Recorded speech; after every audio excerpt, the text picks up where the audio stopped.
Hello and welcome to Quick Start to Coding with Swift. Please may I introduce my co-host, Matt. Matt Hanlon is a long-time software developer, coach, teacher and dad in Ireland. Thanks, Steve. And may I introduce Steve Bunce, an author, teacher, associate lecturer, and dad in the northeast of England. Thanks, Matt. We have an exciting session for you today. Today, we are looking at variables. We'll use the Learn to Code 2 playground today and learn a bit about variables, a way for our app to remember important details. In our case, with Byte and friends, we'll want to keep track of how many gems we've collected. So let's get started.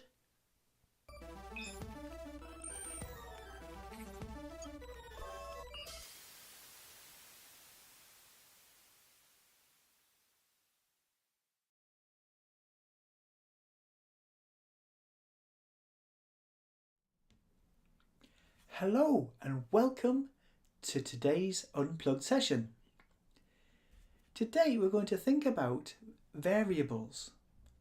So a variable is something which can have different values. So for example, if you were playing a game, you might get a score in that game. So if you were playing a game of football, you might have a score of 3 goals to 1. And the number of goals for different teams is a variable. So we're going to think about that with our dance theme today. So as it's unplugged, we don't need any technology. What we do need is just a piece of paper and a pen, and you need your bodies and your brain, of course. What we're going to think about is we're going to think about which variables are in our dances. So it might be that you want to choose a dance that you like doing, and maybe if you were with us yesterday that you chose a dance that you enjoyed doing. If you remember, I enjoyed doing the banana meatball dance. So we're going to use those dances as our examples to try and think about those variables, those things which change. So on my piece of paper, I'm going to split this into 8. So to do that, I'm just going to fold it in half. So we're following an algorithm here, aren't we, just to do this. Fold it in half, and I shall fold it in half again, like that. So fold it in half and half again, and open that out. And if we do that, we have 4 panels. And then I'd like that, I'm just going to fold that all in half again to give me 8 places to put some answers in. So again, you can fold this how you like, just all we need is to have it, so we have 8 spaces. Okay, and let's open that up. Let's start. So into each of these 8 rectangles, we're going to put a variable. So for our song, we are going to put in this first one, we're going to put in the name of that song. Now that song actually is really the dance is what we're thinking of, isn't it? So actually it's the name of the dance. So sometimes you get songs which will have a special dance to go with them. And sometimes it's just the dance is the name of the song. So let's put that in as well then. So name of dance. And this one we could put in the name of the song. Now some of you might have played the Just Dance game, where you watch on the screen and you follow along with the moves of the dancers. And you can choose many different songs, and that has a huge number of songs to choose from, a huge database of songs that you can choose. And in that you can select it by different variables. So for example, you might look for that name of the song or the name of the dance. Also, it might be that you're looking at how long it takes to do that dance or that song. So let's put the duration, and that's basically how long is it? How long is that piece of music for the dance? Okay, so there is our duration, how long. What else could we have? We could have, for example, how many times it has a verse. So a song might have, here we could have, say, the number of verses. in my song. And what you'll find is a lot of songs have a pattern of a set number of verses, a set number of choruses, and then they finish. So let's see if we can spot some patterns today too. So if we've got a number of verses, a song might have a chorus which is repeated in there too. So can you see, not only are we looking at algorithms today, we're looking at what we learned about in loops and repeats. So I'm going to put in there a number of choruses in this one. Okay, so there's 5 variables for our songs and our dance. So let's see. It might be that it was a popular hit, it might have gone high in the charts. So we could even write down how popular it was. So let's go for our highest chart position. Right, so 6 variables so far. What about our last 2? Well, one of the things about a song is how quickly it is, and that affects how quickly you have to dance to it. And sometimes you might hear about this in terms of B, P, M, or the number of beats per minute. So that's relating to our heart, and how fast our heart goes can relate to how fast the song is. So a fast song, say, is 140 beats per minute, something like that. That could be quite a high, intense song to dance to. And then finally, in our last one, let's have number of dance moves. And this is your chance to try out your dance and just see how many dance moves are in there. So for example, the song I like, the banana meatball, well, there's 3 dance moves. And those dance moves are repeated though, so we don't have to count them again. So we're going to count the number of individual dance moves in your song. So you can choose whichever song you like, choose that song, and let's start looking at these variables. Do you think you can find all those different things for your song? Okay, so the name of the dance, name of song, the duration, how long it is, number of verses, number of choruses, highest chart position, the number of beats per minute, how fast it is, and the number of moves. And if it helps, what you can do for the number of moves is you can turn your page over, and on the back here you could even draw out, maybe just using stick figures, the different dance moves, and that can give you a chance to draw down which dance moves are in there and help you count them up.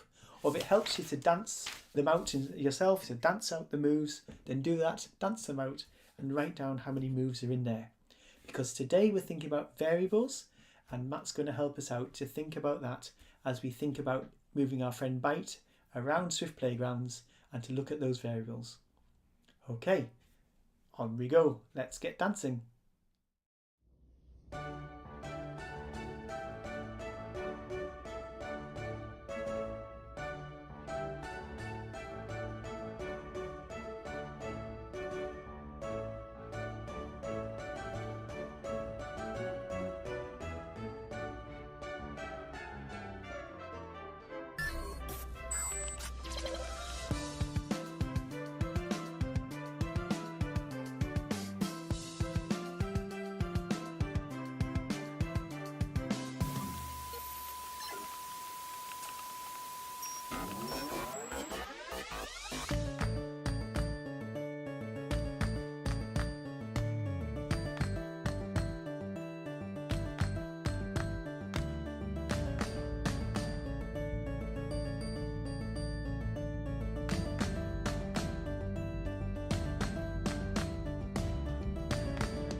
So I'm back there from dancing and thinking about the number of moves in my dance, and I'm going to add those to my piece of paper.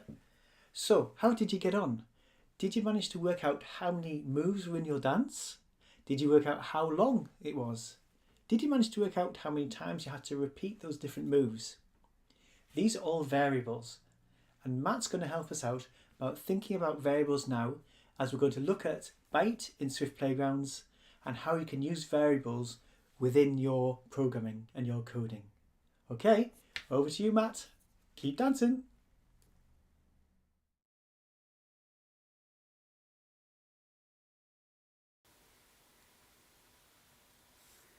Thanks, Steve.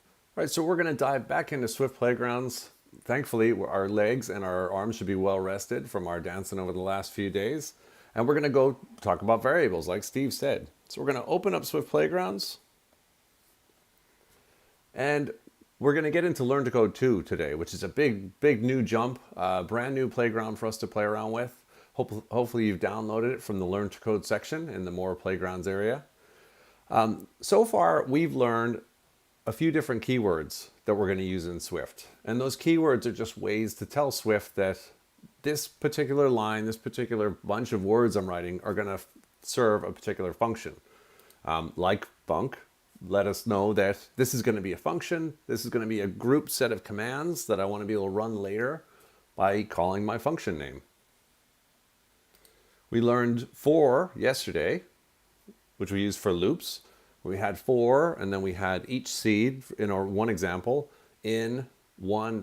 for, and that let us loop through all our set of commands inside the curly braces 4 times. What we're going to learn today is a new keyword called var, and that's going to allow us to define a variable, which is basically just a place to store some information that we might use later in our app. So let's go take a look. So I'm going to open up Learn to Code 2. And just like with the other playgrounds, we start with a little introduction to variables. The very first thing. So it brings us back to thinking about some real world examples of where we might see variables in action. So this is a good example. Where do we see variables in use? Well, maybe our contacts list. We store names and phone numbers or email addresses or Snapchat IDs. We store some way of remembering how to get in touch with a particular person. Those things that we use to store that information are called variables. So this is an example of how we might create a variable. This is our syntax here. We've got a var keyword. We've got a useful name for this variable. So in this case, we're storing the name property in it. So we're going to call it name. And then to assign a value to it, we use this equal sign. And in this case, we're assigning the name Chris to our variable name. And we have Chris in quotation marks. So when we use words, or as we call them in programming, strings, we surround them with double quotes. In this case, we didn't surround it with double quotes because this is a number. We can treat numbers differently. And as you go through the Learn to Code playgrounds, you'll learn more about the different types of variables you can have. And it's very important in Swift because Swift actually helps you avoid a lot of errors you might see in other programming languages by being a very safe language because of types. So we do the same thing with our age. We have a var keyword that tells us that, oh, I've got a variable coming up. It's going to be called age, and I'm going to assign it the value of 19. We have a little note down here about name stores a string value, text in quote marks, and then age stores an int value, an integer or a whole number. So with variables, we're able to change these values as we go. So as Chris gets older, we can add or we can change that variable altogether. So in this case, we changed it from 19 to 20. In this case here, we actually did something very clever. We used our variable and the value stored in that variable, and we added a number to it. This is where programming gets really interesting because we can use information that we've stored So when I come here and I'm Swift and I'm trying to figure out what age is going to be equal to, I look to say, all right, well, what's the value of age? So I go back up here and I say, well, it was set to 20. So I'm going to add 1 to it. So now it's 21. So when I get down to this line and I go to access the value of age, it'll be 21, and then we'll multiply it by 2. We'll get a little bit of practice with this in just a second when we start looking at the number of gems that bytes collected. This is a note of where Swift helps you out a little bit. We see those red dots in Swift Playground sometimes when we have an error. This is a case of an error, and it looks a little bit cryptic, but it's nothing to worry about. It's just saying that, you know what, this was a number. Now you're trying to change it to a string because you have double quotes around it. And Swift won't allow you to do that because it's too easy to make some pretty common mistakes that'll drive you crazy as a developer. Now this playground is much more advanced. We've only gone through a few pages in the first Learn to Code. So you may feel a little bit out of your depth, but don't worry about it. We'll get to the coding and we'll give it a shot. We'll try it out and it'll be a little more clear. All right, so let's start coding. Let's jump in. So in this case, we've got to keep track. We're going to create a variable to track the number of gems that byte collects. So we have a good set of steps down here where these steps are maybe something that you would have designed. If you were coming at this fresh, you would have stepped through and said, okay, what are the things that I need to do to track the gems that byte's going to collect? And you would say, okay, 1, I want to set the initial value of gemCounter to 0. Okay, well, I have my definition here of my variable, var gemCounter. And you notice the mashed together words again, so we can be very descriptive about our variable names. And then we're assigning it a value. Now, based on this first line here, set the initial value of gemCounter to 0, what do you think this value is going to be?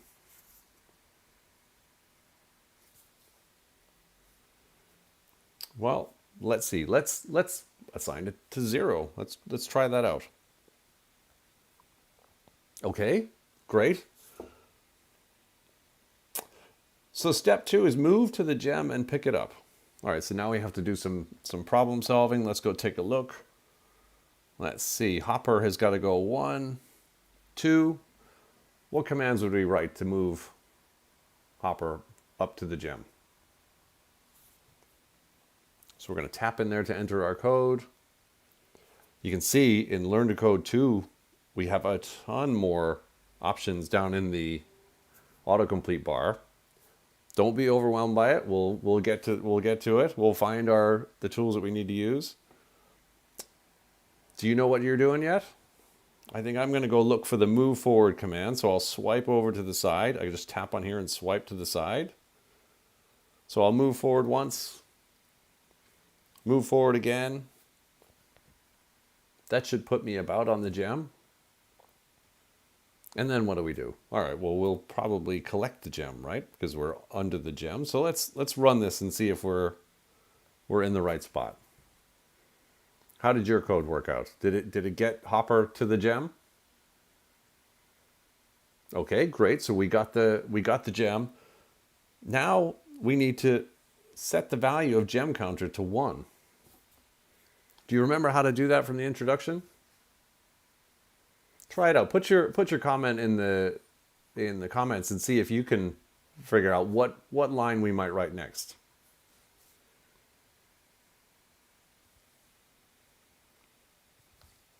Remember, we're going to use the assign operator.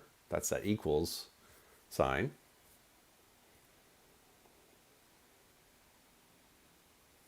I might try. There's my variable, gemCounter. It's giving me a red dot, but I'm not worried about that because I'm not done typing yet. The autocomplete bar actually gives me a hint here, so maybe I'll tap the equal sign. And we've just collected 1 gem. So let's change the value of that gemCounter to 1. So it was 0, now it's 1. Let's give it a shot. Let's run it. Here we go. Hopper's heading up the stairs, moving forward, collecting the gem. Nice. Loretto got it. Mrs. Smith got it. Perfect. Congratulations. We declared our first variable, and then we assigned 2 different values to it. We assigned 0 to it at the start, and then we assigned 1 to it after we collected the gem. This is great if you're building your own game and you're sitting at home going, okay, I want to count the number of ships I've passed or the number of bricks I've knocked over. That's a great spot for a variable. All right, let's move on to the next page. And now we have to bump up the value. So we're going to assign a new value to gemCounter for each additional gem collected. So we're not just going to have 1 gem this time. We're going to have a few gems that we need to go around and collect. So just like before, we have our declaration of our variable, var gemCounter equals, and we have to give it some value. What value would we start out with in this case? We'd like to start out with 1,000 maybe. But unfortunately, Hopper's going to start out with 0. All right, so let's see. So we have a whole set of stairs we're going to go down. And then we're going to collect gems as we go. And each time we collect a gem, we want to make sure that we change that gemCounter. So let's see if you can get through the steps. What would you write here?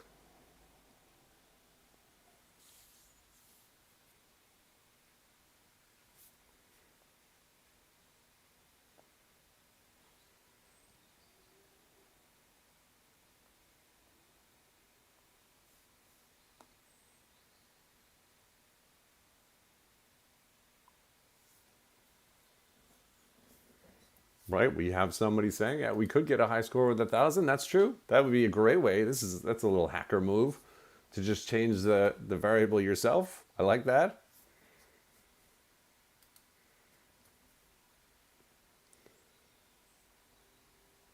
All right, well, let's start Hopper off. So Hopper needs to move forward first to get a gem. We can't collect a gem where we are. So let's tap in here to enter our code. Oh, I like it. This is a great suggestion here. Use a loop.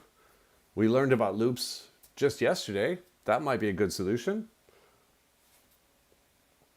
Let's try that out. Let's write it. I'm going to write it longhand first. So I'm going to move forward. That should put Hopper there. And I'm going to collect a gem. And then every time I call collect gem, I'm going to want to make sure that I change the value of gemCounter. So let's grab gemCounter from my autocomplete bar. gemCounter, there's my equals sign. And make sure you pick the single equal sign. There are a few other operators there that just allow us to compare variables. And you'll learn more about that in Learn to Code 1 and Learn to Code 2.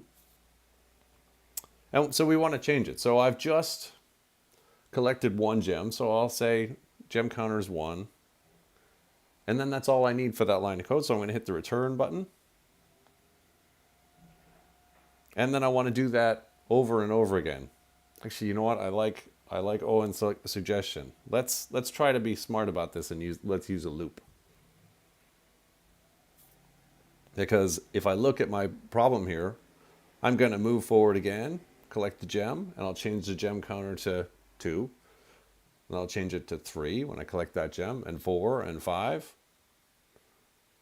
Let's write a loop. So I'm going to use my for keyword. And it gives me my syntax here for me. It's asking me for a number, so I want to do this how many times?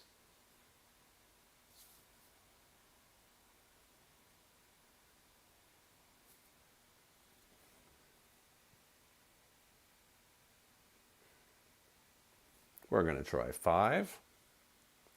And you remember the trick that I showed you yesterday with Swift Playgrounds.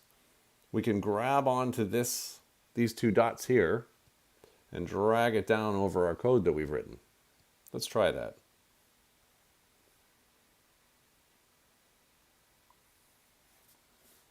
Good, I like it. Mrs. Smith's class has it. 5.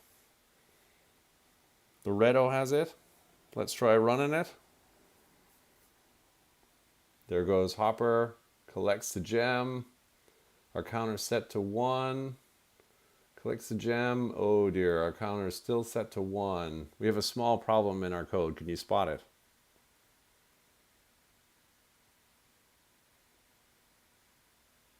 In fact, it's not giving me a congratulations. It's flashing the hint at me. So if I hit hint, it's telling me that I collected all the gems, but I didn't track them correctly. So my gemCounter variable has a value of 1, but it should have a value of 5. Let's check out. Let's see if there's any more hints here. Okay, so in this case, it's telling me to assign it to 3. The value should be 5 at the end. And there's no solution. So we're left on our own. We have to figure this one out on our own. Can anyone guess how we might change that gemCounter variable to be a 5 at the very end?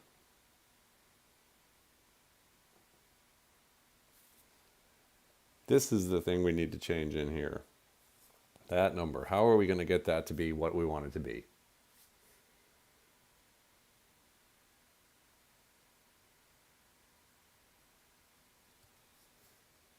These are some of the problems you run into when you get a little more advanced at programming. It'd be very easy to just copy these lines out and say gemCounter equals 2, gemCounter equals 3, gemCounter equals 4, gemCounter equals 5, and then we'd be done.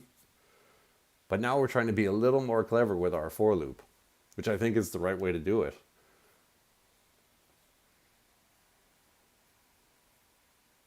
So we actually saw it in the introduction.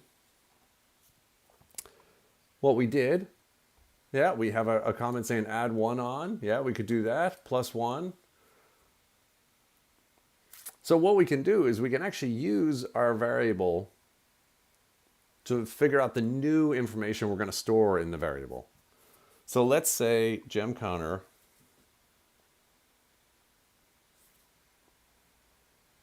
plus 1. Actually, this is another good suggestion. Bring the gemCounter outside the loop.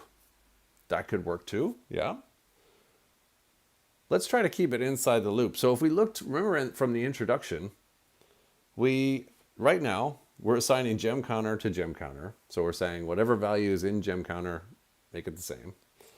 But now what we want to do is we want to add 1 here. So we're going to go use the plus operator, the plus sign.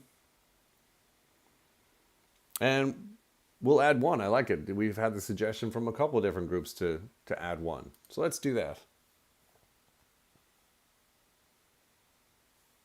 So we've got gemCounter plus 1. Let's try stepping through this and watch our loop run. So we'll step through our code. There goes Hopper. Off on our first version of the loop. We added 1. So in this first case here, we added 1 to 0, which is 1. The next time through, this was 1, and we added 1 to it, so we get 2.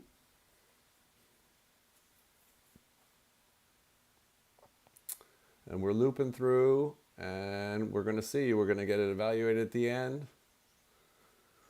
Perfect. So that's one way to do it. I like that we had a few different suggestions in the comments, because there are loads of different ways we could do this.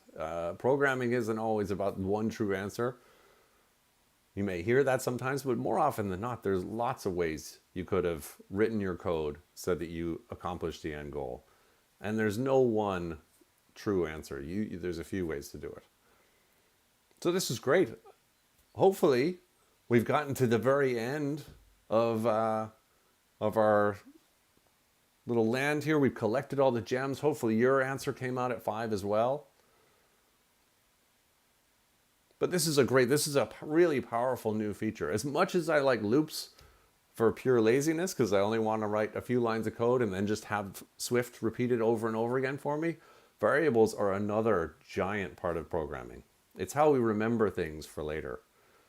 We have an extension to today's lesson, if you go to the mini site, where we have you download the Answers Playground, which is a really fun playground. You can build your own quiz.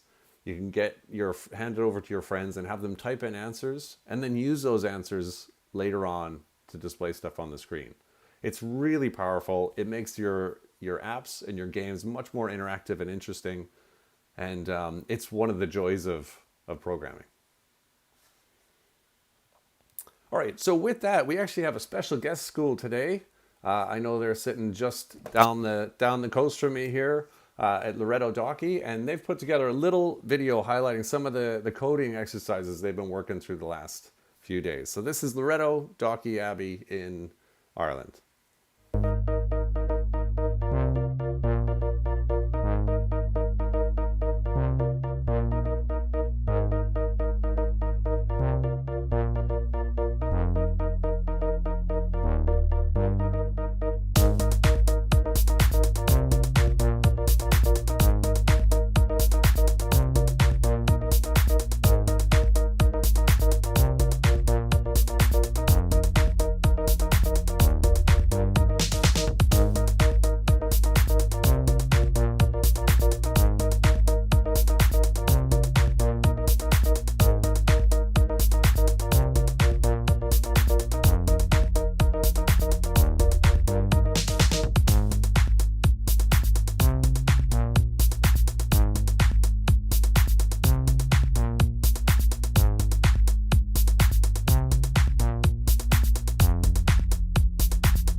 That's a great video. It is. They do a great bunch of work down there at Loretto.